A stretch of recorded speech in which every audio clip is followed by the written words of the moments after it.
Moleni, and welcome to the Conversations with Nkosi YouTube channel. As you know, mine is to inform, educate, and entertain. Nkosi, your host. Welcome to the channel. In today's video, we will be discussing the leadership of Dr. Zamani Saul, exploring various aspects that make him a questionable leader. I almost forgot about this man's existence until he chose to appear on my timeline with a very weird tweet celebrating the eradication of 540 pit toilets by replacing them with, in his own words, full flushing toilets that cost close to 120 million rand. Guys, let's get into this because the red flags are definitely flagging right now. Dr. Zamani Saul is a South African politician who has been serving as the 5th Premier of the Northern Cape Province since 2019. He is also the provincial chair of the ANC in that province. Now, while he has gained popularity among some due to his historical record when it comes to his political career and achievements, or let us just say his list of credentials, there are concerns and controversies that surround his style of leadership, which we will get into in this video. One of the major concerns with Dr. Saul's leadership is the lack of transparency and accountability within his government.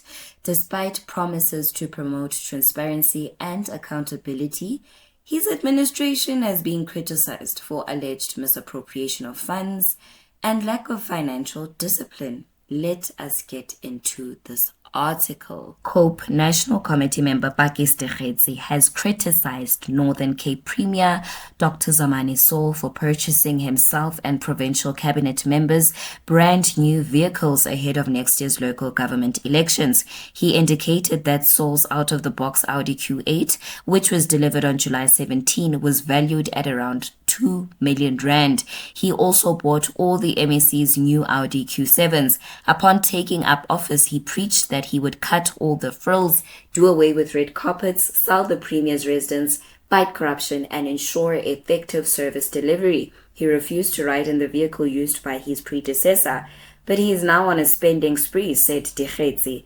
A leader's actions must align with their words and promises to the people. They must have integrity and authenticity for the people to trust and be loyal to them. Trust and loyalty are earned. Conduct such as this undermines public confidence in the state and its institutions. He added that the Auditor General found that the Mercedes-Benz ML320 that was purchased with party funds sourced from the Northern Cape Provincial Legislature in around 2014 by Saul when he was the ANC Provincial Secretary was irregular.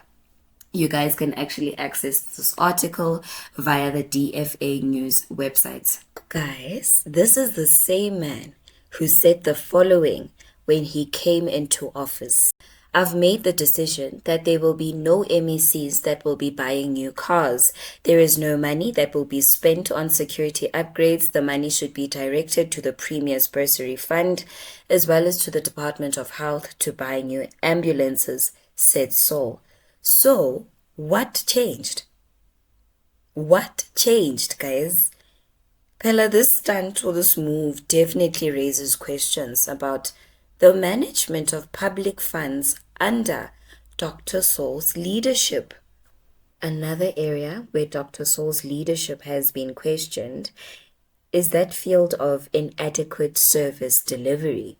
Despite being in power for a number of years, there are still numerous challenges facing the Northern Cape Province. To name a few, issues such as lack of proper infrastructure, limited access to healthcare facilities, and insufficient education resources have plagued the region.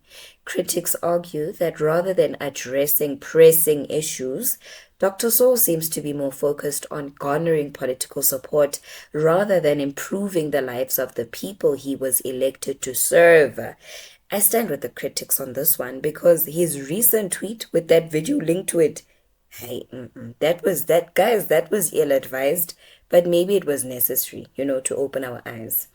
Who in their right mind celebrates the eradication of pit toilets after so many years of us being led by a democratically elected government. Instead of celebrating the creation of jobs and the achievements of his province, the premier is out here dancing for a toilet project worth 120 million rand. Also, due to the backlash, that this tweet received, they came out to say no, it wasn't worth 120 million rand. If it wasn't, the premier was not going to come out and tweet like that, thinking that the tweet was going to land. It didn't land. In fact, it backfired. And the damage control that was done at the end, I feel like that didn't help. It just made things worse. Literally. Now, Dr. Saul's political alliances and decision making have also been under scrutiny. It is believed that his close ties with certain political factions have influenced his leadership style and decision-making process, further deepening divisions and polarizing the community. This has raised concerns about his ability to act independently and fairly, as well as his commitment to serving all constituents regardless of their political affiliations. Let us get into this article. Northern Cape Premier Dr. Zamani Saul has been accused of aiding and abetting fraud and corruption after he allowed his provincial health head of department, who was convicted of contravening the Public Finance Management Act, to retain his job. The convicted HOD, Dr. Dion Theis, is now facing new criminal charges of fraud and corruption in the Kimberley Magistrates Court in relation to theft of more than 16 million rand of personal protective equipment funds. Now, COPE leader Pakis Dikgetsi is fuming at Saul's decision to allegedly ignore the charges against Theis. In a strongly worded statement, Dikgetsi said the premier needs to learn the concept of good governance and public administration principles, saying his actions and lack thereof are aiding and abetting corruption, maladministration, and bad governance. His initial promises of clean governance differ from his actions over the years of his incumbent administration. It is shocking but not surprising that his appointment of some HODs and other senior officials in the province administration are people in the courts, and others have been actors for extended periods. You can access this article via the IOL website. Ethical conduct is a crucial aspect of leadership, and unfortunately, there have been incidents that have called Dr. Saul's integrity into question. This article that we just read sheds light on the allegations that arose regarding irregular appointments and favoritism within his administration. In the previous article, the one that we read before this one, that one highlights how he backtracked on his statement. Remember, he came and he claimed that he's going to be the premier that does not spend money recklessly. He's going to cut, the blue lights. There's literally, he was that person, and then all of a Sunday, he buys himself a new car, an Audi Q8, and all of his other MECs, Q7s. What changed, And so this does not only undermine the principles of good governance, but it also erodes public trust in his leadership. A leader should be held to the highest ethical standards, and these allegations certainly cast doubts on Dr. Saul's ability to lead with integrity. Lastly, let's address the lack of tangible achievements under Dr. Saul's leadership. While a leader's impact should be measured by the positive changes they bring about, there seems to be a lack of substantial accomplishments that can be credited to Dr. Saul's tenure as Premier of the Northern Cape. The one thing he did was to buy the ambulances he said he would, but he then backtracked on his commitment to refrain from abusing funds to pamper himself and his MECs.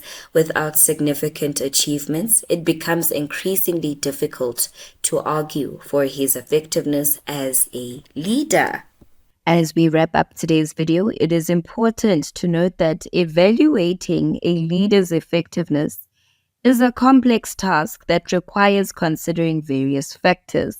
The intention of this video was to shed light on some of the concerns and controversies surrounding Dr. Zamani Saul's leadership.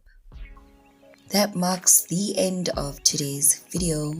Thank you so much for lending your eyes and ears. I hope that you found today's video informative. Please do not forget to click on that subscription button or light the notification bell so that you do not miss out on any new uploads. Nkosi.